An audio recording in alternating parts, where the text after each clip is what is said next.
प्रभो, मी यावं का?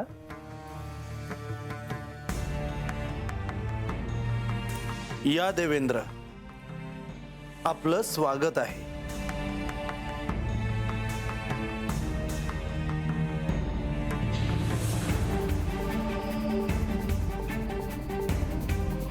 प्रणाम प्रभो. देवेंद्र, मी इथे प्रधान आहे, त्यामुळे नमस्कार केला नाही तरी चालेल. असं कसं प्रभो? इथल्या लोकांना आपले केवळ बाह्यरूप ज्ञात आहे, पण आपण साक्षात श्री विष्णू आहात याचे भान मला ठेवले पाहिजे. आपल्या येण्याची पूर्व सूचना मिळाली म्हणून आपल्या स्वागतासाठी इथे थांबलो. बोलावे. प्रभो, बोलणार तर आहेच, पण त्याआधी जर श्री खंडेरायांचे दर्शन मला झाले असते तर माझ्या येण्याचा हेतू सफल झाला असता. त्यांना संदेश पाठवला आहे, येतीलच ते. प्रभो, मी बानूची भेट घेऊन आलो.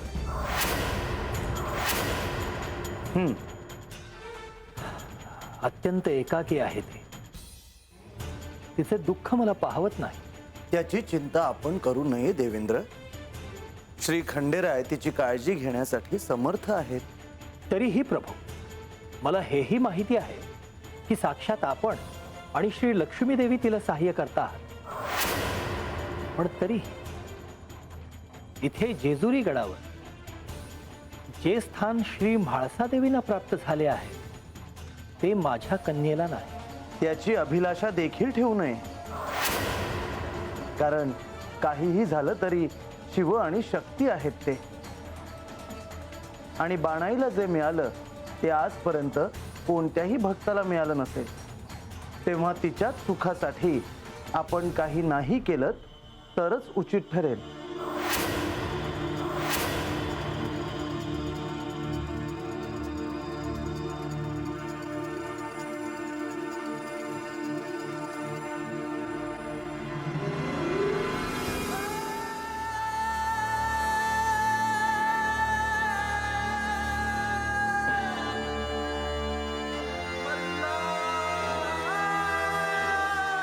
प्रणाम प्रभू. इंद्रदेव, आसन ग्रहण करावे. नाही देवा, मला आपल्याशी वार्तालाप करायचा आहे आणि लगेचच स्वर्गलोकी प्रस्थान करायचं आहे. बर, आपण बोलावे. देवा, इथे जेजुरीमध्ये साक्षात स्वर्गलोकच अवतरला आहे की काय असे वाटते. शिवाय समुद्र मंथनाच्या आख्यानाच्या वेळी तेजाचे अत्यंत सुंदर असे वलय आम्हाला स्वर्गलोकातून पाहायला मिळते. होय, आणि त्यात आपला उल्लेख होत असल्यामुळे आपण आमच्या जवळच आहात असे आम्हाला वाटते. प्रभो, हे तर माझे महत्भाग्य आहे. देवा, आख्यान अशा चरमसीमेवरती पोहोचले मला आहे. आपल्याशी थोडं बोलायचं होतं. आसन ग्रहण करावं. आपल्या समोर मी कसे बसेन?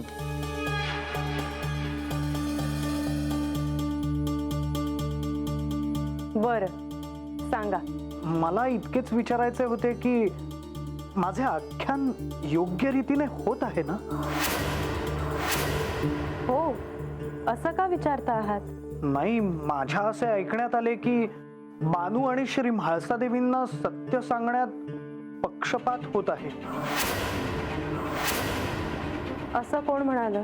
कोण म्हणजे नेमके नाही सांगता येणार, परंतु मुनिवर, तुम्ही कोणाचंही भय बाळगण्याचं कारण नाही. नाही, ते आहेच. म्हणजे हा वाद किंवा हा विषय मोठा होऊ शकतो. वाद तेव्हा सुरू होईल जेव्हा म्हाळसाला हे कळेल की आम्ही कोण आहोत हे बानूला आधीपासूनच ठाऊक होतं. मला तेच तर भय आहे की त्यांनी जर मला विचारले तर मी काय सांगावे. यात तुम्ही काही सांगून सगळं स्वतःवर ओढवून घेऊ नका. नारायण नारायण, असे कसे होईल माते? मी एक सुचवू का? सुचवा. माते, आपण त्यांना भेटून भविष्यात जे घडणार आहे त्यासाठी त्यांची मानसिक तयारी केली तर? परंतु त्यांना हे ठाऊक आहे की श्री विष्णू आणि माझं स्वरूप त्यांना लवकरच समजणार आहे. परंतु त्यावर त्यांचा पूर्ण विश्वास नाही. आणि ही घटना साधी सुधी नसेल, सर्व चित्रच बदलेल. मी बोलेन त्यांच्याशी. नारायण नारायण. येतो मी. आता भोजन करूनच जा. नारायण नारायण. माते, आपल्याला नाही म्हणणे अत्यंत अवघड आहे, परंतु मी माझ्या आराध्याच्या निवासस्थानीही अन्न ग्रहण करत नाही. नियम आहे माझा, क्षमा असावी. येतो मी.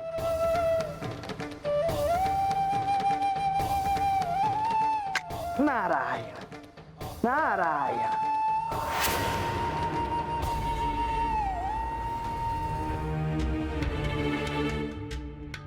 म्हाळसा, तू जे काही वागली आहेस ते मला आवडलेलं नाही. मलाही काही गोष्टी आवडल्या नाहीत. इंद्रदेव आपले अतिथी होते आणि त्यांचा सन्मान राखायला हवा होता. म्हाळसा, तू एक गोष्ट विसरतेस की ते मला भेटायला आले होते.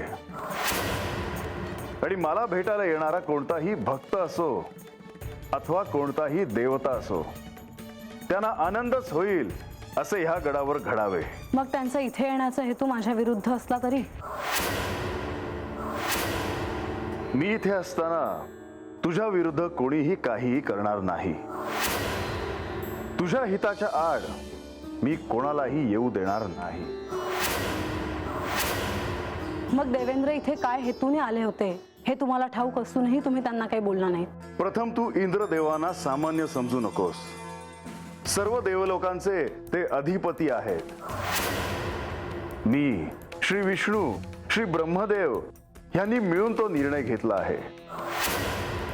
पंचमहाभूत, नवग्रह, चेताशक्ती या सर्वांचे संचालन त्यांच्याकडे आहे. ती योग्यता त्यांच्यामध्ये आहे, म्हणून त्यांच्यावर ते दायित्व सोपवले आहे. आणि अशा इंद्रदेवांचा अपमान ह्या गडावर व्हावा हे मला न पटणारे आहे. तू त्यांचे म्हणणे पूर्णपणे ऐकून घ्यायला हवे होते. काय? की त्या बानूवर अन्याय होतो आहे असं? त्या बानूला कोणीही सहाय्य करत नाही असं? म्हणूनच मी म्हणतोय की तू त्यांचे म्हणणे पूर्णपणे ऐकून घ्यायला हवे होते. मला त्याची आवश्यकता वाटली नाही. जर तुला ऐकून घेण्याचा संयम नव्हता तर तू तिकडे का आलीस? म्हणजे मी अनुमती घ्यायला हवी होती.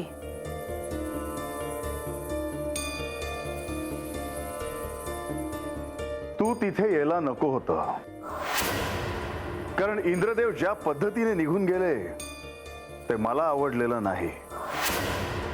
आम्ही काही बोलत होतो आणि आम्ही त्यातून काही निष्कर्ष काढणार होतो, पण तू आलीस आणि काहीच साध्य झाले नाही. तुम्हाला जर असं वाटत असेल तर क्षमा असावी, पण एक प्रश्न राहतोच. बानूवर अन्याय झाला आहे असं तुम्हाला वाटतं? जे काही घडत आहे त्यात मी हस्तक्षेप करत नाही, पण बानूवर अन्याय होत नाहीये आणि तुझ्यावरही अन्याय होत नाही. जर तुम्ही हस्तक्षेप करत नाही तर देवेंद्र हस्तक्षेप का करतायत? त्यांना माझ्या संसारात लक्ष घालण्याचा अधिकार कोणी दिला? आज सूर्यदेवांनी मला असे सांगितले की आख्यानात मला असे काहीतरी कळेल जे श्री विष्णू आणि श्री महालक्ष्मी देवींच्या मूळ रूपाबद्दल संकेत देतील. पण कोणते संकेत? असे संकेत जे श्री विष्णू, सूर्यदेव, चंद्रदेव आणि या समुद्र मंथनाशी जोडलेले असतील. आणि पर्यायाने तुझ्याशी देखील.